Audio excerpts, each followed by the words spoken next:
The man who opened the door was made of silence and stone. His name was Jedediah McGraw, and when he looked at the woman on his porch, he saw nothing but another problem the prairie had coughed up. She stood there in the punishing heat, holding a baby, her face smudged with dust and desperation. Her eyes, though, they held a different story. Not just fear. Something harder. Something hunted. The baby whimpered, a small sound against the vast, empty quiet of the land. Jed's gaze dropped to the child for a half-second, then flicked back to her. A muscle in his jaw ticked. "You're the one," he said. It wasn't a question. "They said you were coming." Eliza Thornton just nodded, her throat too tight for the words she'd practiced for miles. "Kitchen's in back," he grunted, stepping aside. "That's all you'll need." She slipped past him into the cool darkness of the cabin. It smelled of wood smoke, old iron, and a loneliness so deep it felt like a physical presence. She set the baby, Sammy, in a small basket by the cold hearth, and tried to steady her hands. Every move felt judged, not just by the man, but by the ghosts that seemed to haunt the room's corners. She was here to cook, to earn her keep, to be invisible. But invisibility was a luxury she couldn't afford. Not anymore. That night, she made a simple meal, stew and hard bread.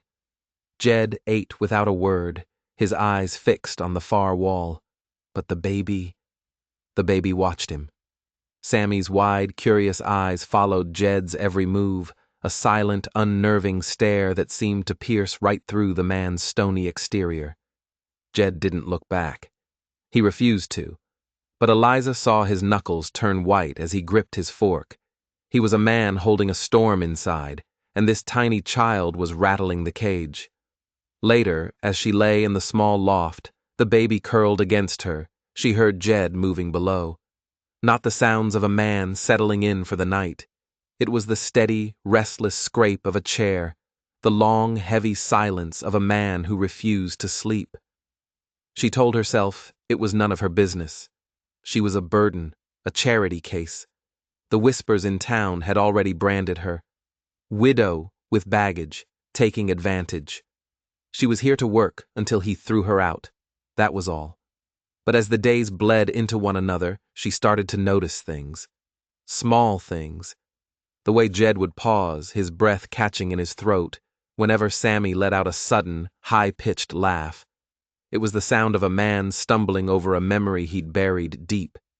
She'd see him staring at the empty space beside the hearth, his expression so full of raw pain, it made her own chest ache. There was a story here, a tragedy sealed behind a wall of silence, and Sammy seemed to know it. The child's eyes, bright and knowing, never left him. It was more than curiosity. It was as if the baby saw the ghost Jed was trying so hard to ignore. One afternoon, the cruelty of the town followed her home. Martha Bell, the shopkeeper's wife, rode by in her wagon, her voice sharp enough to cut glass. "So it's true," she called out, a smirk twisting her lips. "McGraw's got himself a cook, and her baggage too." Her laughter was a whip crack in the hot air. Eliza froze on the porch, shame burning her cheeks like a brand. Jed was nearby, mending a fence. He didn't look up. He didn't say a word. And his silence was louder than any insult. That evening, her hands shook as she kneaded dough. She was going to tell him she'd leave, that she wouldn't be his shame. But the words caught in her throat, tangled with the fear of the open road. Just as she was about to break, Jed walked in. He didn't speak. He just set a small, neatly tied sack on the table beside her. It was filled with fine sugar, a luxury she hadn't seen in months. It wasn't an apology. It was a statement. I heard them too, and in that small, silent gesture, she felt a flicker of something she hadn't felt in a long, long time, a reason to stay. But she was wrong. It wasn't a reason to stay. It was a warning. That night, unable to sleep, she crept down from the loft. The fire had burned to embers, painting the room in a soft, red glow. Jed was in his chair, not sleeping, just staring, and on the table in front of him lay a small, wooden object, an old, worn rattle. Its edges were smoothed from use, from a small hand that was no longer there. Her breath caught in her throat. It was a relic, a piece of the ghost that haunted this cabin. She backed away silently, her heart pounding. She was beginning to understand his silence. It wasn't coldness. It was armor. Armor forged in a fire of grief so hot it had burned away everything else. They were two people drowning in their own separate oceans of loss, trapped in the same small room. But knowing his pain didn't make her own any lighter. It just made the quiet heavier. A few nights later, it happened. The thing that changed everything. The fire was low, the prairie wind whispering against the window panes. Eliza was rocking Sammy, humming a tune she didn't realize she was humming. Jed was watching, his expression lost in the shadows. Suddenly, Sammy stirred, his small hand stretched out, not toward her, but toward Jed. A tiny, trusting hand, reaching through the darkness. Jed froze. His entire body went rigid. He stared at that little hand as if it were a loaded gun. For years, he had built walls around his heart. Thick, high walls of stone and silence. And now, this child was reaching right through them. He looked from the baby's hand to Eliza's face, and for the first time, she saw the storm break in his eyes. It wasn't just grief. It was sheer, undiluted terror. He shot to his feet, the chair scraping violently against the floorboards. He didn't say a word. He just turned and fled, stumbling out into the night, leaving the door wide open behind him. Eliza sat there, frozen, the baby's hand still reaching into the empty space where Jed had been.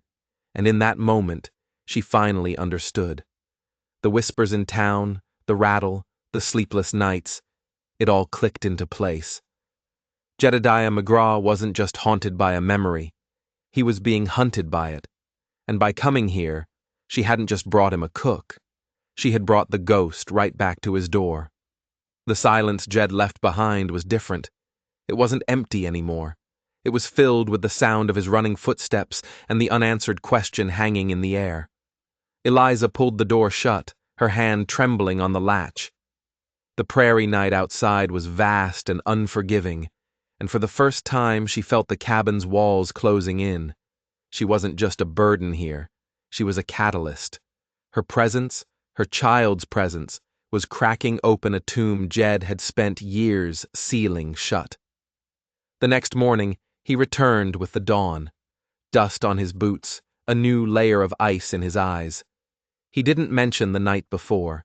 He spoke of fence posts and water levels, his voice flat and detached, as if he could rebuild the walls around himself with ordinary words. But Eliza could see the cracks. She saw the way his hand shook when he reached for his coffee cup, the way his gaze kept darting toward the baby, then away, as if looking at the sun. The town, of course, noticed the change. Their whispers grew sharper, more venomous. "He's losing his grip," Martha Bell declared at the Mercantile, her voice carrying across the dusty aisles. "That woman's put a spell on him. A man doesn't just fall apart overnight." They saw his haunted look, his distraction, and they didn't see a grieving man. They saw a weak one, and in a place like this, weakness was a death sentence. Sheriff Amos Grayley rode out a few days later. He was a man whose authority came from his size and his silence, but today, his eyes were troubled. "Jed," he said, not getting off his horse. "Folks are talking. They're saying this arrangement is unsettling things." His gaze flicked to Eliza, who was hanging laundry, her back rigid. Jed didn't even look at him. He just kept sharpening an axe blade, the rhythmic scrape of stone against steel filling the air. "Folks got nothing better to do." "It's more than that," the sheriff pressed. "Clint Rollins is stirring the pot, saying you're bringing bad luck down on this valley, talking about what happened before." The scraping stopped. Jed's head came up slowly, and the look in his eyes made the sheriff's horse take a nervous step back. Clint Rollins should keep my family's name out of his mouth. He's not the only one, Amos said, his voice dropping. They're remembering Jed. They're saying she looks too much like her. Eliza's hands froze on a wet sheet. Her? Who was her? Jed's wife? She risked a glance over her shoulder. Jed's face was a mask of thunder. He turned and walked toward the sheriff, the axe still in his hand. He didn't raise it. He didn't have to. The threat was in his stillness. Ride out, Amos, he said, his voice a low growl. Now. The sheriff held his gaze for a long moment, then nodded grimly and turned his horse around, leaving a cloud of dust and unanswered questions behind. That night, the tension in the cabin was so thick you could cut it with a knife. Eliza put Sammy to bed, her mind racing. She looks too much like her. It was a clue, but a terrifying one. Was it just a coincidence? Or was there something more, something that tied her to this place, to this man's tragedy, in a way she couldn't possibly understand? She decided then and there. She had to leave. She couldn't be the ghost that tore this man apart. She packed her few meager belongings into a bundle, her heart a leaden weight in her chest. She had nowhere to go, but staying felt like a cruelty she couldn't commit. She was just about to hoist Sammy's basket when Jed stepped into the room. He took in the scene at a glance, the bundle, the fear in her eyes. His face, which had been a storm all day, suddenly went unnervingly calm. "You're not going anywhere," he said. It wasn't a request. "I can't stay," she whispered, tears threatening to spill. I'm making it worse. Whatever happened here?" "You don't know the first thing about what happened here," he cut in, his voice sharp with a pain so raw it was shocking. He crossed the room in 2 strides, not stopping until he was towering over her. He didn't look angry. He looked broken. "You think you're the ghost? You think you're the one reminding me?" He let out a harsh, broken laugh. "I haven't stopped seeing her for 5 years, not for one single day." He reached out, and for a heart-stopping second, she thought he was going to grab her. Instead, his hand went to the small wooden locket she wore around her neck, a cheap keepsake from her late husband. His fingers brushed against it, his touch surprisingly gentle. "Where did you get this?" he whispered, his voice cracking. She stared at him, confused. "My husband. He gave it to me." Jed's eyes locked on hers, and the silence, the grief, the years of pain finally shattered. "Your husband," he said, his voice barely audible. "What was his name?" "Thomas," she said. "Thomas Thornton." Jedediah McGraw took a staggering step back, his face as white as a sheet. He looked at her, then at the baby sleeping peacefully in the basket, and the truth, a truth more terrible than any ghost, finally came out. "My wife's name was Eleanor," he choked out, "but her brother, the man who made this locket for her with his own 2 hands, he called himself Thomas, and he vanished 5 years ago, the same week I buried my wife and son." The room spun. Eliza's hand flew to her mouth, a scream building in her throat. The man she had married, the man she had mourned, the father of her child. He wasn't who she thought he was. He was a phantom, a lie. And his past didn't just connect to this place. It was born here. She stared at the baby, her baby, and then at Jed's ravaged face. And the most terrifying thought of all began to take root. Who was Sammy, really?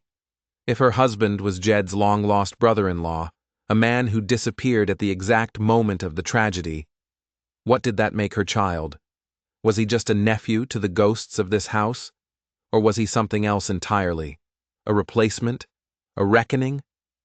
The prairie wind howled outside, and for the first time, it sounded like it was screaming her name. The revelation hung in the air, thick and suffocating. Her husband, Thomas, was Jed's brother-in-law, a man who had disappeared, a man who had lied about his entire life. Eliza felt the floor drop out from under her. Every memory she had of her husband was now a question mark, a potential lie. He'd told her he was an orphan, a drifter with no family to speak of. It was a story she had accepted without question, a story that had now crumbled to dust.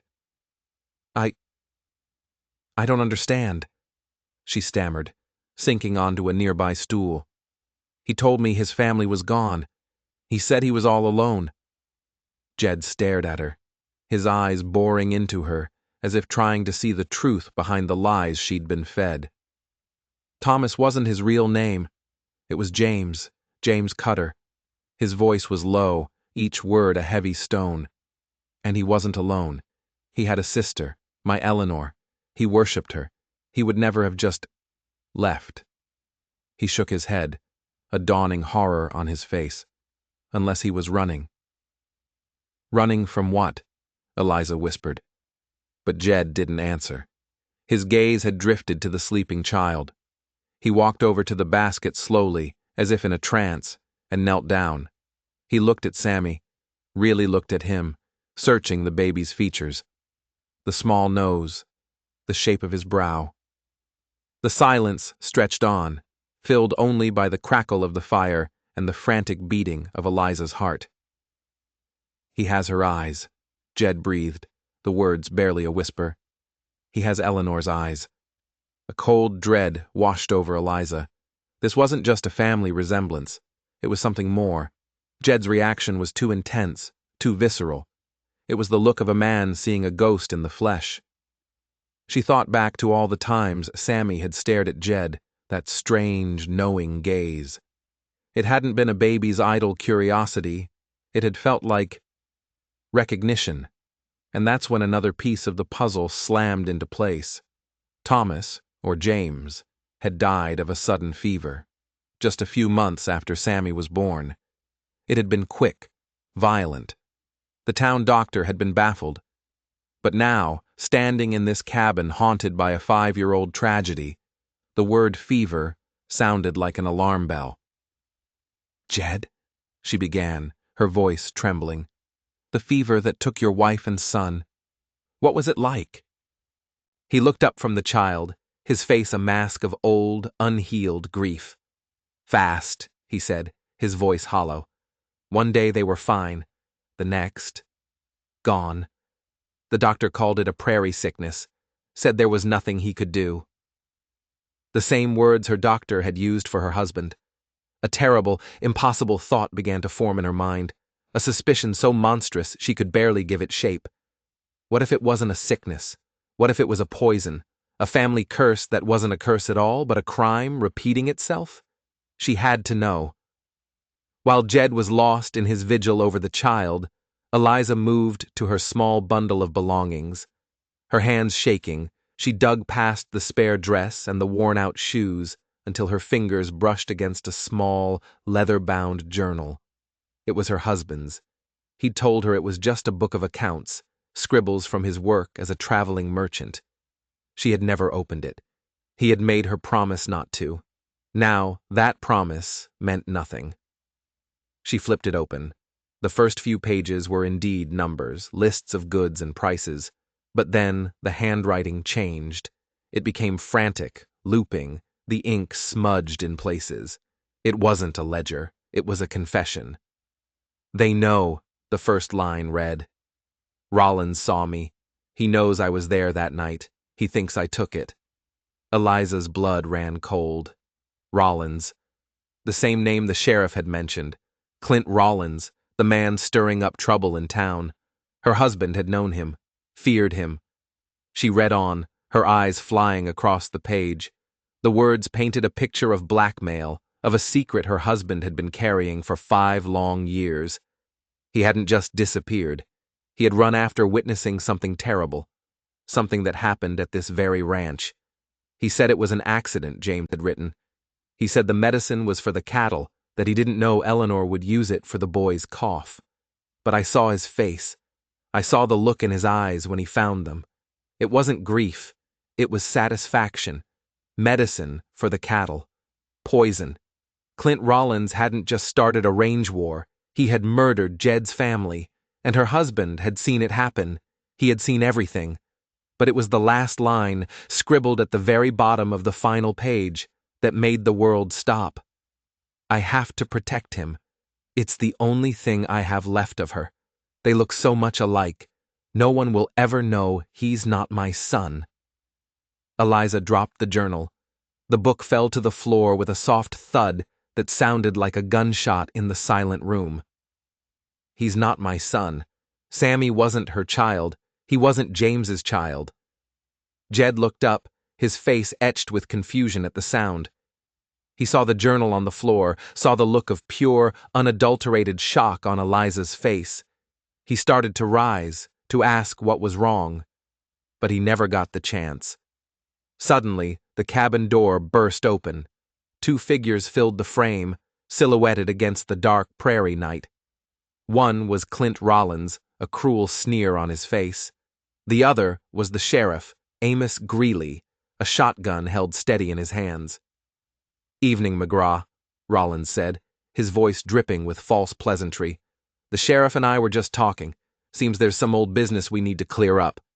His eyes slid past Jed, past Eliza, and settled on the basket by the fire. A predatory smile spread across his face. "And it looks like we've finally found what we've been looking for." Jed rose to his full height, placing himself between the men and the child. He didn't have a weapon, but his body was a shield. "Get out of my house, Clint." Rollins just chuckled. "This stopped being your house 5 years ago. You just didn't know it." He nodded to the sheriff. "The woman and the boy, we're taking them." Eliza scrambled to her feet, her mind a whirlwind of terror and confusion.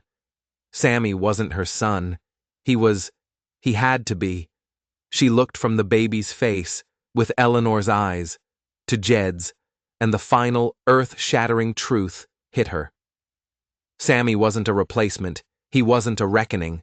He was Jedediah McGraw's son, the one everyone thought had been buried 5 years ago.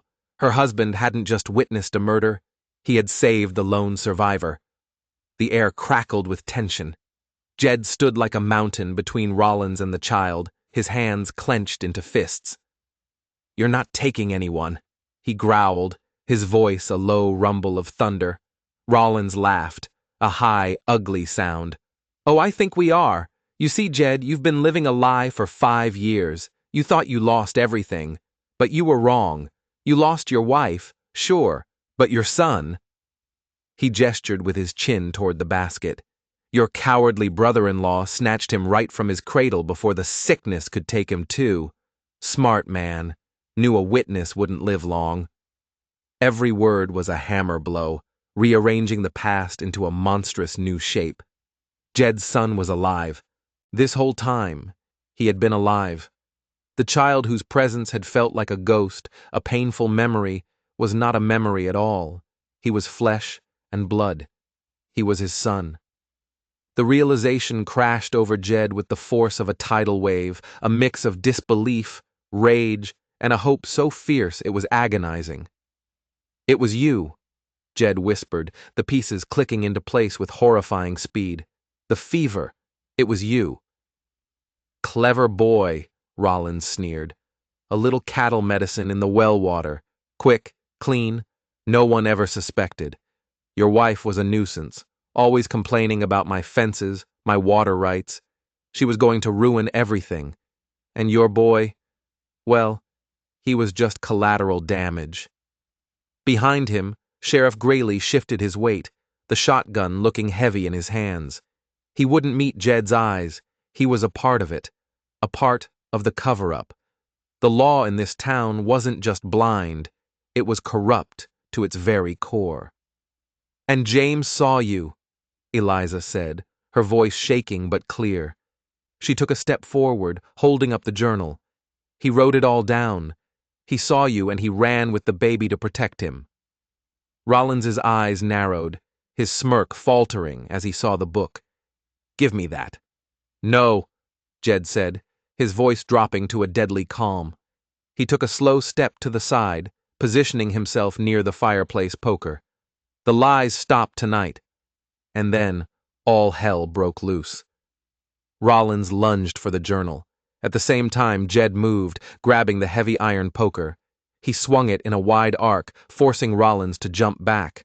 The sheriff raised his shotgun, but Eliza, acting on pure instinct, threw herself at him. She was smaller, weaker, but her desperation gave her strength. She slammed into his side, knocking the barrel of the gun toward the ceiling just as he fired. The blast was deafening in the small cabin. Splinters rained down from the rafters. Sammy woke with a terrified wail. Jed didn't hesitate. He used the moment of chaos to charge, not at Rollins, but at the sheriff. He slammed his shoulder into Graylee's chest, sending the bigger man crashing backward over a table. The shotgun clattered to the floor. Rollins saw his chance. With Jed occupied, he dove for the baby. But Eliza was there first. She scooped Sammy out of the basket, clutching him to her chest as she scrambled away. "Get him out of here!" Jed roared, wrestling the sheriff for control of the fallen shotgun. Rollins, his face twisted in a mask of fury, pulled a pistol from his belt. "There's nowhere to run!" he screamed, aiming not at Eliza, but at Jed. Eliza saw it happen in slow motion. The glint of the barrel, Rollins's finger tightening on the trigger. There was no time. She did the only thing she could. She ran straight at him, using her own body as a shield for the child. It was a suicidal move, a desperate, hopeless act. But just as Rollins was about to fire, a new sound cut through the chaos. The splintering of wood, followed by a guttural cry of pain. A dark shape had come crashing through the cabin's shuttered window. It was a man, gaunt and wild-eyed, with a face that looked like it had been carved from suffering. He held a rusty hunting knife in one hand, and it was now buried deep in Clint Rollins's shoulder. Rollins screamed, staggering back, his pistol firing uselessly into the floorboards. The newcomer turned his head, and his haunted eyes met Eliza's. It was her husband, James Cutter. He wasn't dead, and he had come back to finish what he started. The cabin descended into pure chaos. James, Thomas, her husband, tore the knife from Rollins's shoulder with a sickening sound. Rollins shrieked and stumbled back, clutching the wound, his face a mess of shock and pain. "You!" he spat, his eyes wide with disbelief. "You're supposed to be dead." "You first," James rasped, his voice raw and broken, like a man who hadn't used it for years. He lunged again, a specter of vengeance. Meanwhile, Jed had finally wrenched the shotgun from the sheriff's grasp. He slammed the butt of the weapon into Graylee's jaw, and the sheriff went down hard, unconscious. Jed spun around, shotgun raised, just as James tackled Rollins, sending them both crashing through the cabin door and out into the yard. "Eliza! The loft! Now!" Jed yelled, his eyes wild. He knew this was their only chance. Clutching the screaming baby, Eliza scrambled up the ladder to the small sleeping loft. From there, she could see the yard, lit by the pale moonlight. James and Rollins were a whirlwind of desperate violence, rolling in the dust, knives and fists flashing. James was weaker, thinner, but he fought with the ferocity of a cornered animal. Jed ran to the doorway, shotgun ready. He could end it right there, a blast in the dark. But he hesitated. James was out there, the man who had lied to everyone, but who had also saved his son. For 5 years, this man had lived in hiding, protecting the boy, raising him as his own. He was a liar, a phantom. But he was also a hero of a kind. Suddenly, a third figure emerged from the darkness. Martha Bell, the shopkeeper's wife, her face pale and terrified in the moonlight. "Clint!" she screamed, running toward the fight. But she wasn't running to help him. In her hand, she held an old, heavy horse pistol. "You said no one would get hurt," she shrieked at Rollins, her voice cracking with hysteria. "You said it was just to scare them off the land." Rollins, momentarily gaining the upper hand, shoved James to the ground and looked up at her, his face a bloody mess. "Shut up, you old fool." "You killed them," Martha sobbed. "Eleanor was my friend. You told me it was an accident." She raised the pistol, her hands shaking uncontrollably. She was part of it too. Another person tangled in Rollins's web of lies, her guilt now boiling over. The distraction was all James needed. He surged up from the ground, driving his knife into Rollins's leg. Rollins howled and went down, and James was on him in an instant, the knife at his throat. "It's over, Clint," James gasped, his chest heaving.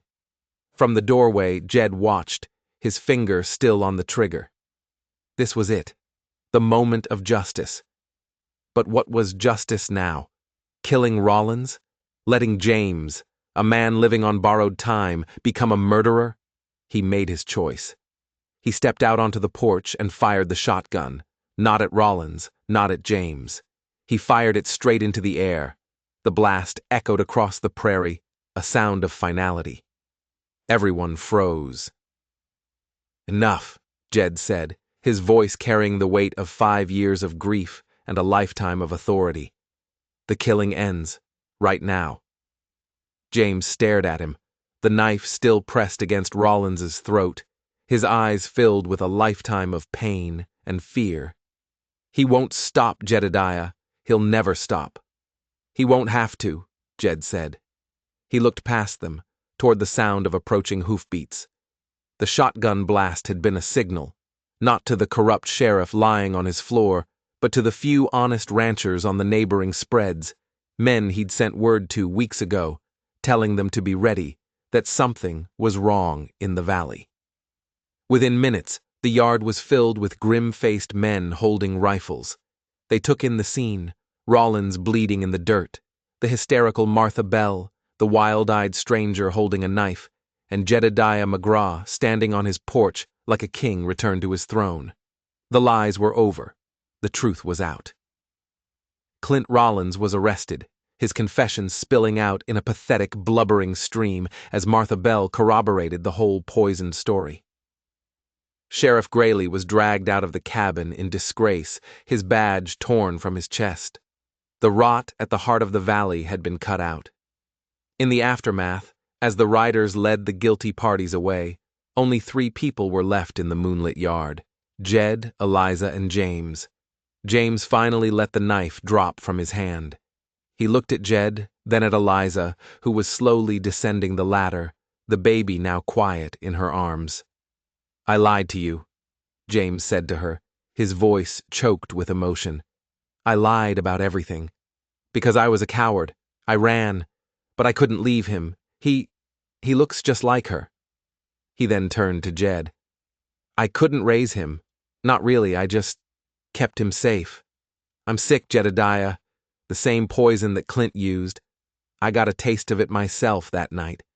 It's been slow, eating me away." He swayed on his feet, the last of his strength leaving him. Jed stepped forward and caught him before he could fall. He didn't say thank you. The words were too small for what this man had done. He had lost his name, his life, his health, all to protect a child that wasn't his. "You brought my son home," Jed said, his voice thick with an emotion he thought he'd never feel again. "That's all that matters." Eliza came to stand beside them, holding the baby out, not to James, but to Jed. Jed looked down at his son. His son. He reached out with trembling hands and took the child. Sammy, his little boy, blinked up at him with Eleanor's eyes, and for the first time, it didn't hurt. It was like the sun coming out after a long, dark winter. The weight on his soul, the grief that had defined him for 5 years, simply lifted. He looked at Eliza, her face streaked with tears and dust, and saw not a burden, but the woman who had unknowingly led his son back to him. The woman who had faced down storms, both real and human, and had refused to break. James watched them, a faint, peaceful smile on his face. His duty was done. He had kept his promise to his sister. He had brought her son home. He closed his eyes, his body finally giving in, and Jed held him too, supporting the man who had been both a ghost and a guardian. The prairie was quiet now. The stars burned bright in the endless sky.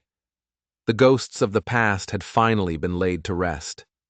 A family, broken and scattered by evil, had been made whole again in the most impossible way. Jed stood there, holding his son in one arm and the man who saved him in the other, with the woman who had started it all by his side. It wasn't a simple ending. It was messy and painful and beautiful. It was a new beginning, forged in secrets and lies, but sealed with courage and truth. The long night was finally over, and for the first time in 5 years, Jedediah McGraw was looking forward to the dawn. What happened next wasn't about vengeance, but about healing. James Cutter didn't die that night. The poison had weakened him, left him a shadow of his former self, but with proper care, away from the lies and the running, he slowly began to mend. He never fully recovered, but he lived, a quiet, watchful presence on the ranch, the uncle his nephew had never known. The town, reeling from the revelation of the sheriff's and Rollins' crimes, had to rebuild its trust from the ground up. The decent folk, the ones who had been misled by gossip, came to the McGraw ranch, hats in hand, offering apologies and help. The silence around Jedediah was broken, replaced by the sounds of hammers repairing his home and the respectful murmurs of neighbors offering support. Jed, for his part, was a changed man. The stone had cracked, revealing the person he'd been before grief had buried him. He learned to laugh again, the sound rusty at first, then full and warm. He spent every possible moment with his son, who he continued to call Sammy, a name that now represented not just the past, but the incredible journey that had brought him home. He taught him the names of the constellations, the feel of a horse's mane, the vast, beautiful language of the prairie he loved. And Eliza.